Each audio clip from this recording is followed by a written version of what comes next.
เสื้อผ้าผู้หญิงเนาะเป็นเสื้อผ้าผู้หญิงพี่น้อง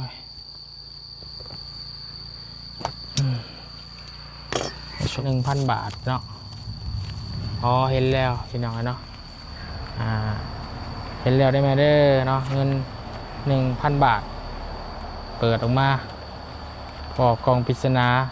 แต่ว่าได้รับสับพี่น้องเลยอ๋อเอาขอบุญขอบคุณขอมุขขอบใจเด้อทางเมวาราพรเนาะเอาวนในหับแล้วเด้อในหับแล้วพี่น้องเลยนี่อ๋อกระเป๋ายางดีเลยนะนี่พี่น้องเลยโอ้เนาะแม่พันว่าหาบุญจ่ายค่าฝากของเนาะขอจำนวน4 แก๊สนี้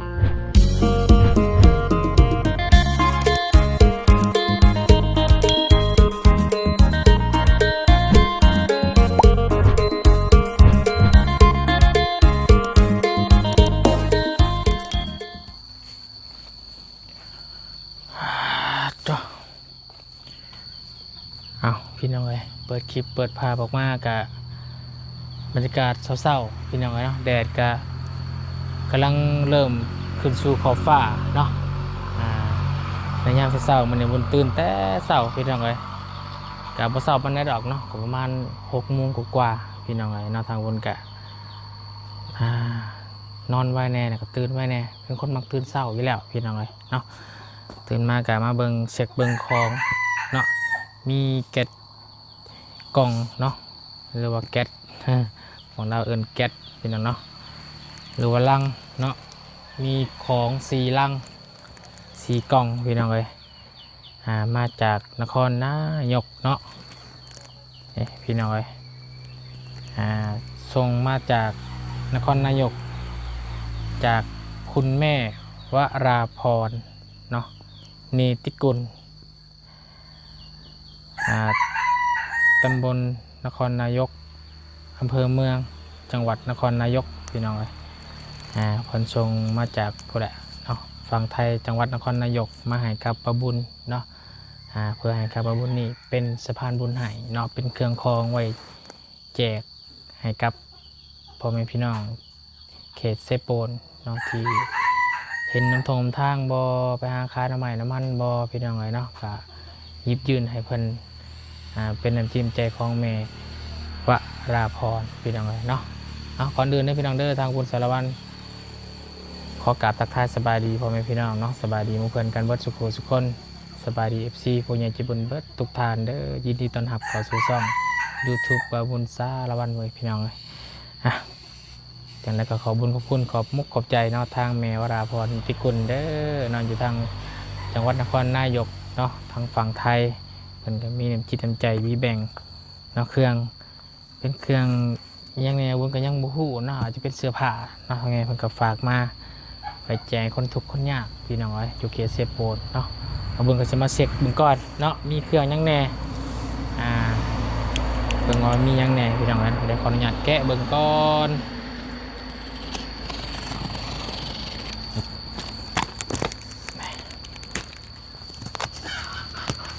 เป็นเครื่องที่ทางแมวฝากมาเนาะแต่ว่าบุญมาวันซื่นนะตอนบุญขึ้นมาน่ะเครื่องยังบ่ฮอดสาขาขนส่งเซโนเนาะบุญก็เลยฝากทางลุงจันทร์มาให้เมื่อวานนี้ฝนก็จะตกเปียกนิดนึงเพียงไงเปียกช่วงนี้น้อยนึงอ๋อมีเครื่องยังแน่นี่พี่น้องเลยนี่เนาะนี่คุณแกมึงก่อน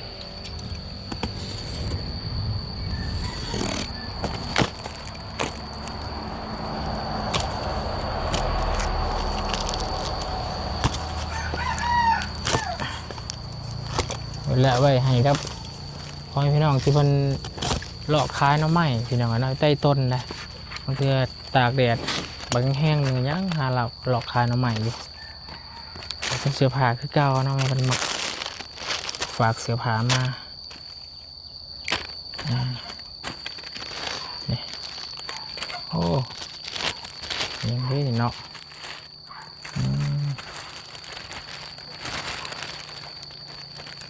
เสื้อผ้าหนาแพร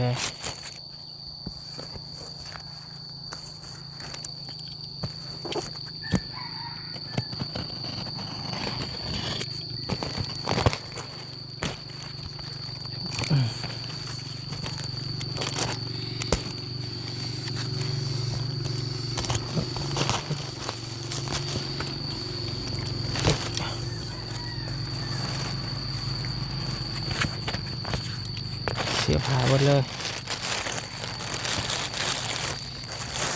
เสื้อผ้าเหมือนกันหมดเลย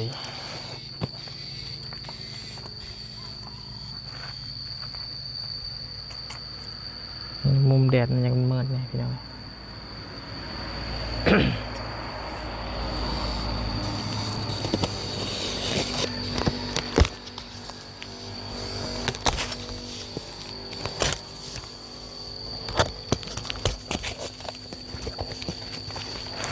เสื้อผ้าหมดเลยเสื้อผ้า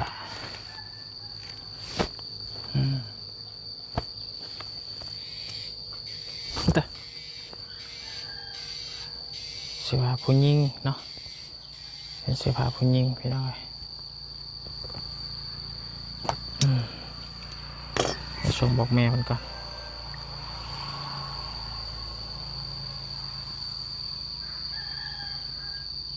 ครับสวัสดีครับคุณแม่วราพรเด้อมาบุญสารวัตรได้รับเครื่องแล้วจำนวน4กล่องเนาะแล้ว4ลังเป็นเสื้อผ้าไปเลยนะแม่เนาะครับ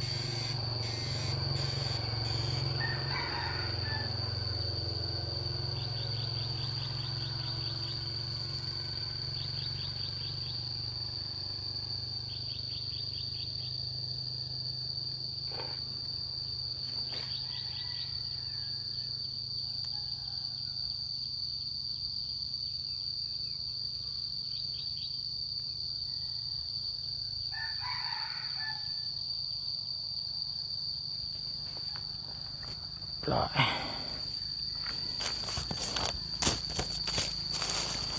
ยังได้บ้านี่ นายเป็นพรมเปล่าพรมเล็กน้อยเอาจากนี้พี่น้องเลยที่นอนเล็กน้อย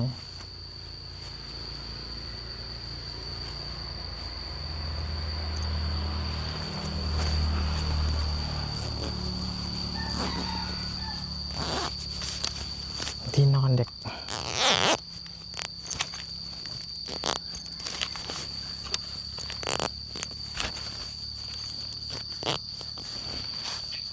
วิละไว้แจกกันครับคนจะมาขายน้ำใหม่รุ่นเพื่อซื้อซอยคนแต่ว่าอยากมีเครื่องให้เพื่อนน้ำอยู่แต่ว่าผมมีพี่น้องเลยจะได้ซอยซื้อตอนที่เขาซอยได้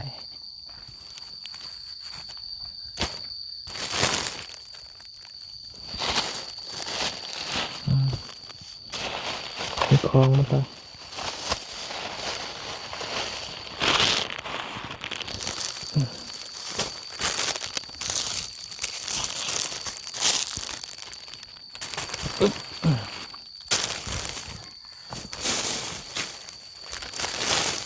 ของหมดเลย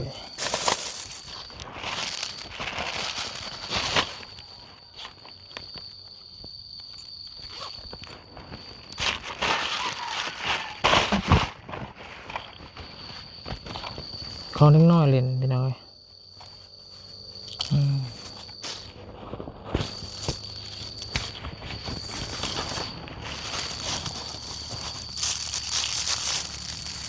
เป็นอย่างน้อย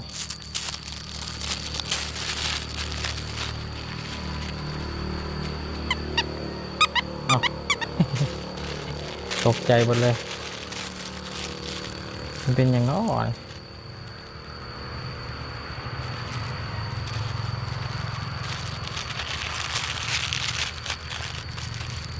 เครื่องใส่อย่างน้อยชีวิตกระเป๋ากับโมเมนต์มีบนใส่กระเป๋าคืออะไร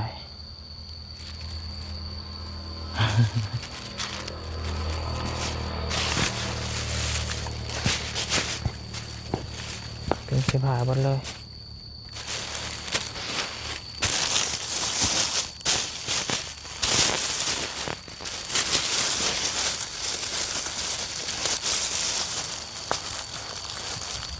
เมลเราฝากเงินมาน้ำ1,000 บาทเนาะอ๋อเห็นแล้วพี่น้องเนาะเห็นแล้วได้ไหมเด้อเนาะเงิน 1,000 บาทเปิดออกมาพอกองปริศนาแต่ว่าได้รับทรัพย์พี่น้องเลยอ๋อเอาขอบุญขอบคุณขอมุณขอบใจเด้อทางเมวาราพรเนาะเอาวนในหับแล้วเด้อ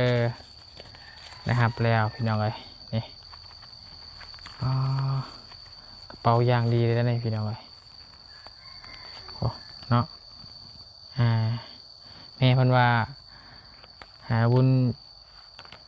จ่ายค่าฝากของเนาะ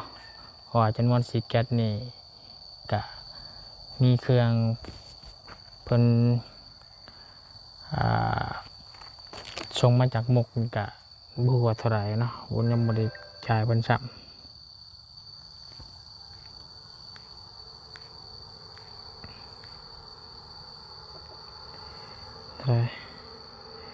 250 บาทเนาะ250 บาทลุงจันจ่ายมาอยู่ฝั่งลาวอีก 200,000 กีบเนาะ 200,000 กีบ250 บาทคูณ680170,000บวก 200,000พอดีเป็น 370 บาทเนาะ370 บาทตกอยู่544 บาทได้ไหมเด้อเนาะก็เหลืออยู่400 กว่าบาทเนาะน้ำตัวนี้วนกับเสียใบซื้อ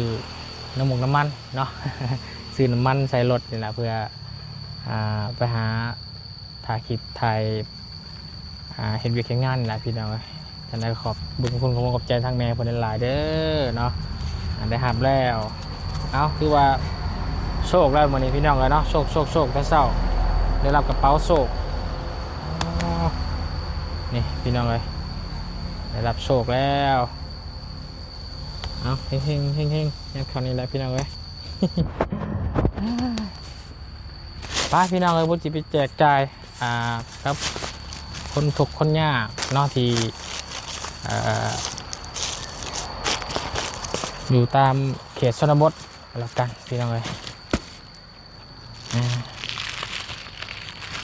โอ้มีคันห่มนำจ่อง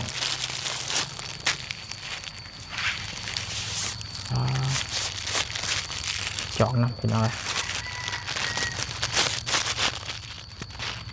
โอเคเป็นเสื้อผ้าคือกัน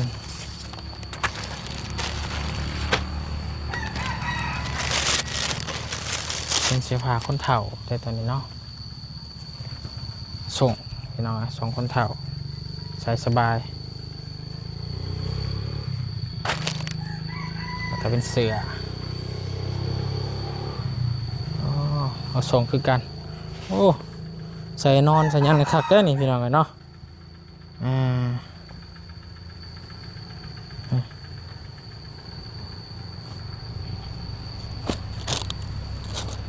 นี่ก็ส่งคือกันโอ้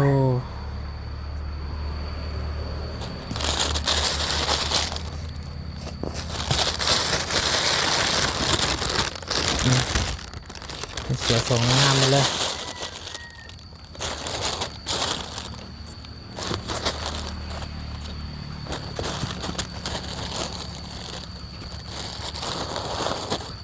ครับ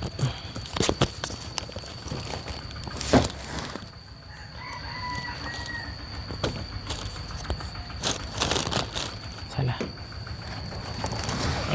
แต่ว่าถือโบวัดได้นี่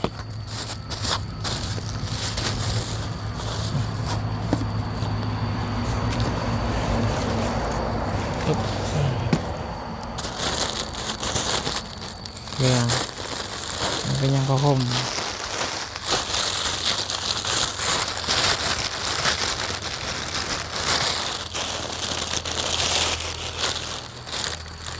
มันจะเป็นโม่งเป็นโม่งคืออะไรเป็นโม่ง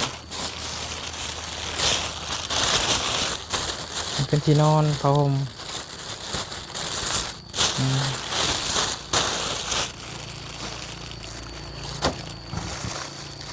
โอเค เป็นยัง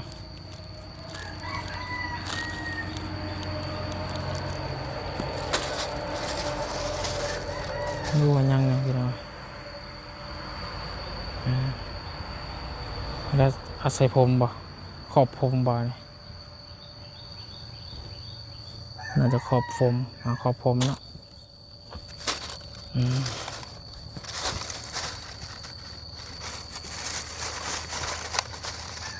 โอเค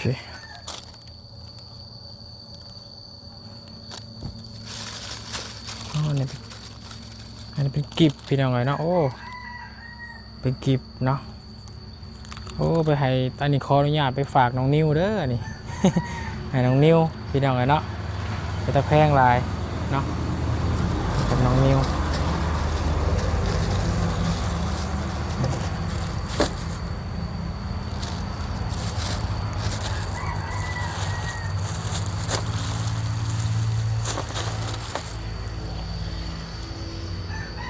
ส่งเล็กหน่อย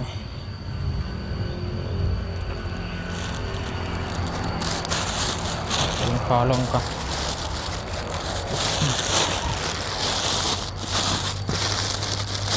แค่เมียพันใส่ทงยางมาทงพลาสติกมาบ่เปียก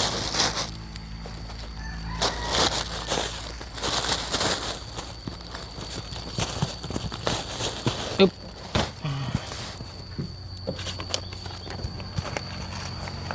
โอเคตอนนี้เป็นแก๊สใหญ่เลยตอนนี้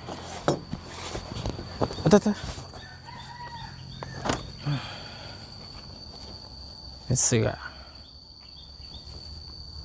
ว้าวเสื้อผ้าคือกันเบลเลอร์ตัวนี้โอ้เป็นส่งเลกกิ้งโอ้คักพี่น้องเลยเนาะเป็นส่งเบลเลอร์ตัวนี้อาวุธคนเบิ้งเนี่ยมันเป็นยังไงพี่น้องคนเบิ้งที่ว่าเขาสิได้ฮู้ว่าเครื่องนั้นเป็นเครื่องยังแล้วก็เขาก็สิสามารถบอกเอาไปลงแจกได้พี่น้องเสื้อผ้าแล้วก็นี่เป็นยังเป็นที่นอนน่าจะเป็นที่นอนโลพรม